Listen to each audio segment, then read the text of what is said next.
Ayan. Kumusta po ang lahat? Dito naman po muli yung lingkod sa TVPH Official. Ayan. Bago ang lahat, shoutout muna tayo sa ating mga kasamahan. Ma'am Magalo, Hayat Zamora, Banat Bagsik, Selena Barbosa, Sil TVPH, at Malu de Los Santos, and Ma'am Pixie Lexi. Ayan. Ito po yung aking mga kasama at mga kaibigan. Ayan. So, ayan, shoutout po sa aking mga kaibigan dyan. So, tuloy na tayo. Sino bang ating re-reactionan ngayon? Short video lamang po ito kung saan nag-scroll tayo ngayong araw na ito at dahil maraming napanood na samot-sari, no? At hanggang sa nakatulugan ko na lamang ang live nila. Gaya na lang ng live na pinanood ko na ni-replay ko kay Dodong Roel. So, Roel muna tayo ha. O baka naman sabihin na naman ng iba dyan. Nakikisaw-saw ka na naman sa TVPH. Karapatan po naming mag-reaction dahil kami po ay reaktor. At kahit sino, pwede po naming reaksyonan. Lalo na narito tayo sa social media at nakapublic naman po. No, ayun nga doon sa aking napanood na isa na vlogger o reaktor, maraming nagko-comment doon na si Rachel daw ay wala di umano sa tarpaulin. Pati ba naman yun? Sa tarpaulin daw, kundi si Dodong Roel lamang daw. No? Doon sa San Vales, kung saan yata ay namasyal ata sila Dodong doon at sila ay imbitado. Ano? At si Rachel ay hindi nakasama dahil nga yun ay mayroong exam or nasa school. Siyempre, may pasok ka nga naman, alangan naman, magpabuntot-buntot ka kay Roel kung saan man si Roel. Si Roel hindi naman nag-aaral, no? So, malaya siya makapunta kahit saan. Si Rachel kasi limit lang kasi kung walang pasok, saka siya makakasama sa mga lakad ni Roel.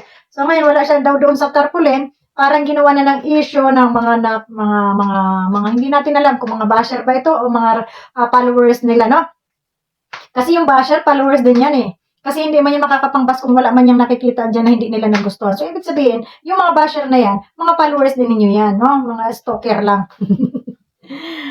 So, yun. At pati ba naman yung wala sa tarpaulin ay inyong napansin, ay grabe na kayo, no? Lahat na lang ay binigyan nyo ng issue. Lahat na lang ay binigyan niyo ng issue. Na kesyo ay wala sa tarpaulin. So, ibig sabihin ba ninyo? Sabihin niyo na hindi na magka-love team yung dalawa or sila ay nag-away na dahil wala yung isa doon sa tarpaulin. Siguro naman ay may dahilan na hindi naman siya kasama kaya hindi siya inilagay doon. So, yun. At meron ako nabasa sa isang comment, may tumawag lamang po kaya naputol tayo. Sa isang comment na ayun nga, nagpaalam na daw itong Trosa family na ito ay isang big sponsor ni Roel. Pero may nabasa po ako sa comment na hindi naman umalis isa lang daw po ang umalis doon sa member. At ang sabi ay ito nga daw po ay uuwi ng Pinas. At may big surprise daw kila Dodong Roel ngayong Sabado. No? So nag-una-una na sila nagbalita na hindi na umalis at mayroon daw big surprise. Kaya daw nagpaalam dahil uuwi ng Pinas. Hindi natin alam kung gaano katotoo ito at ito naman ay ating nabasa lamang sa comment section. Ano? So, ganun sila ka-updated at ka-advance sa kanilang sa balita tungkol dito sa Maglangga. Ano? So, nakakatuwa lang at hanggang ngayon ay napakaraming basher na hindi naman natin maintindihan kung bakit ang daming basher, no? Na hindi sila masaya, no? Hindi sila masaya talaga nang babas sila, no? At maraming natutuwa, maraming nag-idolize, pero meron ding ilan na hindi masaya sa kanilang mga napapanood at nakikita. Lalo na yung mga inggitera. Ano? Sa akin, pag meron yung kapwa ko, hindi ako naiinggit. Unless natutuwa pa ako at sila ay nagkaroon, no? So, hindi po natin ugali yung mainggit, kaya hindi tayo basher, no? Pera na lang, pang nang away at inaway tayo o inaway kung sino man yung narito sa ating mga iniidolo or ina-idolize, ay tayo ay mang-aaway din. Sasagot tayo sa kanila, no? Pero yung ramdam na kagaya nito na wala naman ginagawang masama sa kanila, ay ibabas nila, ay parang hindi naman tama yun, ano. Dito makikita mo talagang inggit na lang yung naghahari sa puso nila, no? Inggit na lang. Tapos, ang gagawin pa nila, palibasa ayaw nila na sila ay malalamangan, ang gagawin nila, magagawa sila ng ibang account, ibang account at mga fake account, no? Na kung saan ay doon sila nagko-content, ikino-content nila yung ano. So, parang narinig ko na yan at hindi lang narinig, no? Mayroon talagang gumagawa doon sa mga fake account na yun pala ay sila rin lang, no? Yung mga kasamahan din lang pala ang gumagawa para kumita. Hindi ko alam kung hindi pa sila satisfied sa kanilang kita, no? Na kailangan pa ba nilang gawin yung ganun sa kapwa nila na samantalang sila naman may mga channel na, no? Yung hindi sila makontento na doon sa channel, no?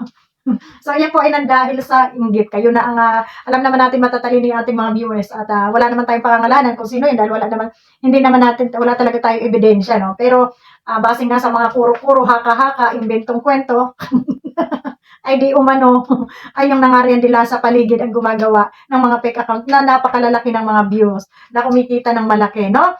So, nakakatuwa, no? At sila ay hindi pa makontento sa kanilang mga channel at talagang gusto nila magkamal ng salapi. Ewan ko kung sino itong mga ito. Bahala na kayo kung sino kayo. Basta hindi ko kayo pinangalanan at wala naman akong wala pa akong ibibigay na prueba. Pero sa mga viewers, kayo na yung mag-isip kung sino itong mga ito, no?